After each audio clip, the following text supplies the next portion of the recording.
আমি Jasia Hossain Amit Daffodil International University থেকে CSC তে গ্রাজুয়েশন কমপ্লিট করেছি। আমি হচ্ছে লাস্ট সোনালী ইউনিভার্সিটি লেকচারার হিসেবে ছিলাম। এখন মাস্টার্স এর জন্য আমি ইউকে তে অ্যাপ্লাই করেছি। আমার ফাইনালি ভিসা হয়ে গেছে।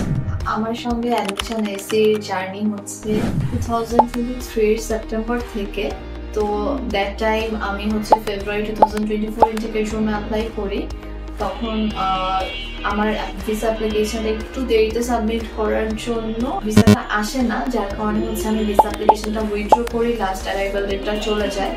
পরবর্তীতে আমি আবার এই যে জানুয়ারি 2025 ইনটেকের জন্য অ্যাপ্লাই করি সেপ্টেম্বর 2024-এ। দেন আলহামদুলিল্লাহ আমার ভিসা ফেব্রুয়ারি 5 তারিখ আসে।